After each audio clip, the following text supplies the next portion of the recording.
Hi viewers, இன்னைக்கு நம்ம சேனல்ல சேவரி சீரிஸ் தான் பார்க்க போறோம். ட்ரெடிஷனலான ஹோம்மேட் ஓம்படி இன்கிரிடியன்ட்ஸ்லாம் நோட் பண்ணி வெச்சுக்கோங்க.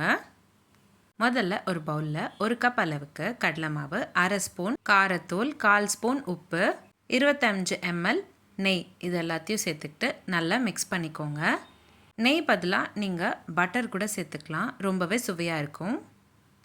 அடுத்து இந்த மாதிரி இருக்கிற முறுக்கு பிளேட் எடுத்துக்கிட்டு முறுக்கு பிழியறதுல மாவு சேர்த்துக்கிட்டு சூடான எண்ணெயில் இந்த மாதிரி நம்ம ப்ரிப்பேர் பண்ணி வச்சுருக்கிற மாவை சேர்த்துக்கணும். 2 பக்கமும் வேகிற மாதிரி திருப்பி விட்டுக்கிட்டிங்கன்னா அவ்வளோதான். ரொம்ப சிம்பிள் அண்ட் ஈஸியான ஹோம் ஸ்டைல் ஓம்படி ரெடி ஆகிடும்.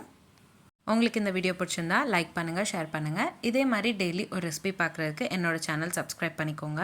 இந்த மாதிரி நிறைய சீரீஸ் நம்மளோட சேனலில் போஸ்ட் பண்ணியிருக்கோம். லிங்க்ஸ் எல்லாமே நான் உங்களுக்கு டிஸ்கிரிப்ஷன் பாக்ஸில் ஷேர் பண்ணுறேன். கண்டிப்பாக செக் பண்ணி பாருங்கள். இந்த ரெசிபி எப்படி இருந்ததுன்னு எனக்கு கமெண்ட் பாக்ஸில் கமெண்ட் பண்ணுங்கள். மீண்டும் சந்திப்போம் ஒரு சுவையான ரெசிபியுடன். தேங்க்யூ.